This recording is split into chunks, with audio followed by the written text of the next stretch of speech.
को। हाँ, अब तो मैं ऐसे ही रहती हूँ, शेरनी बन गई सर आपके कहने से।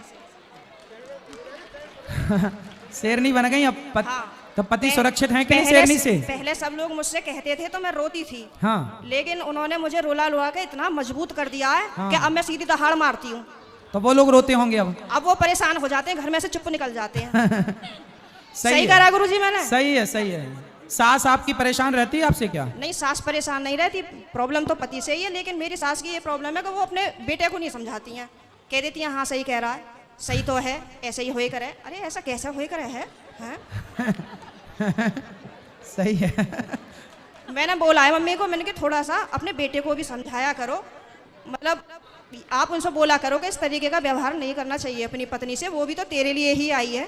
सही है, सही है। मेरे अड़ोसी पड़ोसी से भी कहते हैं कि पता नहीं आप कैसे रह रही हो, कैसे झेलती हो इनको। मैं कहती हूँ अब क्या करूँ, कहाँ जाऊँ, कहीं ठिकाना ही नहीं है। बस यही है कि चलो जैसा ऊपर वाला रखेगा वैसे रह ही रहे, पर मैं खुश रहती हूँ। ठीक है। भागवत में जाती हूँ, खाटू श्याम के प्रोग्राम तो मैं कहीं के भी नहीं छोड़ती। पति जाने देते हैं? मेरे घर वाले तो यूँ कहते हैं वैसे तो घर में दंगा रखती है, वैसा भागवत और उसमें जाती है। तो मैंने कि फिर क्या करूं, आप बतला लिया करो मुझसे। आप पति को कल ले आना, प्रश्नोत्तरी में मैं समझाऊंगा, वो कभी गाली नहीं देंगे आपको यदि आप कल ले आई उनको। तो गुरुजी आप यहीं के माध्यम से ये संदेश दे दो कि जहाँ भी शालिनी शर्मा के पति हो वो कल को प्रश्नोत्तरी में जरूर आए। अरे ये भी हम ही कहें तुम ना हाँ लाओगे? सर, नहीं मुझे आप ही की मदद चाहिए, मैं हर जगह से टूट चुकी हूँ। तो फिर इनके पति जहाँ हो, क्या नाम है? पंकज कुमार शर्मा। पंकज कुमार शर्मा जी कल की प्रश्नोत्तरी में जरूर आए, है ना? उनकी पत्नी बहुत दुखी है और उनको गाली ना दें, हम समझाएंगे आपको। बिल्कुल हम समझाएंगे, गाली ना दें अपनी पत्नी को। सही है। धन्यवाद गुरुजी, मैं बहुत खुश हूँ। कल मैं कलश यात्रा में नहीं गई थी, किसी ट्रेजेडी होने की वजह से मुझे वहाँ जाना पड़ा।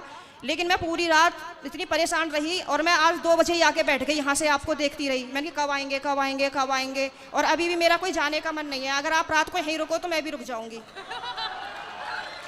ठीक है, क्या करूँ मैं? अभी तो आपको पति की जरूरत है, पति के पास जाइए तो और पति को कल जरूर लेके आइए। मैं कमरे में अपने आप को बंद करके और आप ही का देखती रहती हूँ। मेरे पति जैसे सुन लेते हैं ना कि जंगले में से फिर लगी पड़ी है, तो कहेंगे हो वैसे तो बड़ी पुजारन हो रही है, वैसे हमसे पूरे दिन रात ऐसी मार है हमारी। अब मैं क्या करूँ भाई? वैसे प्रेमानंद जी को सुनती है, कभी अनिरुद्धाचार्य जी को सुनती है, बाबा आएंगे यहाँ पे करने के लिए तेरा उद्धार। मैंने कहा हाँ मेरा तो ये उद्धार करेंगे। मैंने कहा आप बतला लिया करो तो मुझसे। तो पति बात नहीं करते आपसे? पता नहीं, समझ में नहीं आई आज तक बातें। चलो अब ले आना कल, तो हम समझाएंगे तरीके से। ठीक है गुरुजी, बहुत बहुत